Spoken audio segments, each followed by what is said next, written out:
আসন্ন জাতীয় সংসদ নির্বাচনে ঢাকা ৫ আসনে বিএনপি মনোনীত প্রার্থী আলহাজ নবিউল্লাহ নবীর পক্ষে ঢাকা দক্ষিণ সিটি কর্পোরেশনের ৪৮ নং ওয়ার্ডের বিভিন্ন এলাকায় নির্বাচনী প্রচারণা ও লিফলেট বিতরণ কর্মসূচি পালন করা হয়েছে। এ উপলক্ষে ১৮ ডিসেম্বর বৃহস্পতিবার দুপুর ১২টায় ৪৮ নং ওয়ার্ড তৃণমূলের সভাপতি মোহাম্মদ মামুনুর রশিদের নেতৃত্বে বিপুল সংখ্যক বিএনপি অঙ্গ ও সহযোগী সংগঠনের নেতাকর্মী সমন্বয়ে সকল পাড়া মহল্লার প্রতিটি বাড়ি, দোকান, হাটবাজার এবং জনসমাগমে লিফলেট বিতরণ এবং ধানের শীষের পক্ষে জনমত গড়ে তোলার লক্ষ্যে ব্যাপক প্রচারণা চালানো হয়।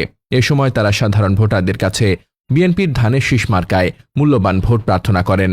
যাত্রাবাড়ী থানা তৃণমূল দলের আহ্বায়ক মোহাম্মদ রাসেল, ৪৮ নং ওয়ার্ড তৃণমূল দলের যুগ্ম আহ্বায়ক মোহাম্মদ রশিদ ছাড়াও ওয়ার্ড বিএনপি অঙ্গ ও সহযোগী সংগঠনের সর্বস্তরের নেতৃবৃন্দ এ সময় উপস্থিত ছিলেন। মোহাম্মদ মাজহারুল ইসলাম শিপনের ক্যামেরায় রিপোর্ট করেছেন মোহাম্মদ আক্তার হোসেন খান। রহমানির রহিম। সুপ্রিয় দর্শক, আসসালামু আলাইকুম। আপনারা দেখতে পাচ্ছেন এ সময়ের লাইভে সরাসরি যুক্ত হয়েছি আমি মোহাম্মদ আক্তার হোসেন খান। আপনারা দেখতে পাচ্ছেন যে আমরা এখন উপস্থিত হয়েছি ঢাকা জেলা ৪৮ নম্বর ওয়ার্ডে আমরা অবস্থান করেছি।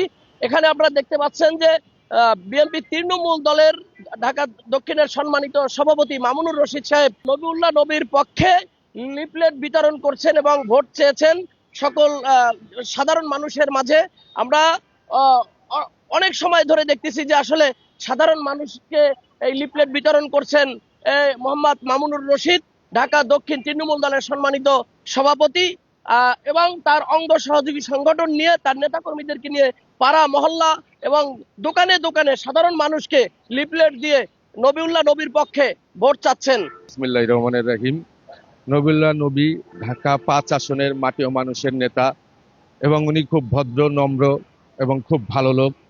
আমাদের তারুণের অহংকার তারেক রহমান ৩১ দফা যে বার্তা দিয়েছে সে বার্তার সাথে নিয়ে উনি এই ৫ আসনের মাটি ও মানুষের নেতা সব খুব সুন্দর পরিবেশ তৈরি করার জন্য মাদক, সন্ত্রাস এবং চাঁদাবাজি বিভিন্ন ইস্তেহার নিয়ে উনি আগ্রহ দেখে কাজ করে যাচ্ছেন এবং ইস্তেহারে উনি বলেছেন যে এই ৫ আসনে মাদক, সন্ত্রাস, চাঁদাবাজি কোনো কিছু থাকবে না এবং রাস্তাঘাট বিগত স্বৈরাচার সরকারের আমলে যে কাজগুলি না করেছে এবার এমপি হয়ে সব জনগণের পাশে থেকে এই কাজগুলি করতে চায়। তাই আমরা ওনার সাথে কাজ করার জন্য একত্রবদ্ধতা হয়েছি এবং ধানের শীষকে জয়যুক্ত করে এই ৫ ও মাটি মানুষের নেতাকে জয়যুক্ত করে এই এলাকা উন্নয়ন কাজ করার সুযোগ দেওয়ার জন্য সবাইকে আহ্বান করছি।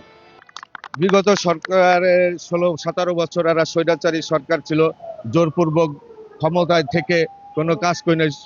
প্রতি বছরে $১৬ মিলিয়ন লুট করে বিদেশে পাচার করেছে। বিগত ১৭ বছরে আসলে স্বৈরাচার সরকার আমাদের নেতাকে বিভিন্ন পুরোনা মামলা হামলা দিয়ে আটকে রেখেছে। উনি আসতে চেয়েছেন কিন্তু আসতে পারে নাই। রাষ্ট্রপতি শহীদ জিয়াউর রহমান, আপসীন নেত্রী বেগম খালেদা জিয়া যে ধারাবাহিকভাবে কাজ করে গেছে, জনগণ মানুষের পাশে রয়ে গেছে।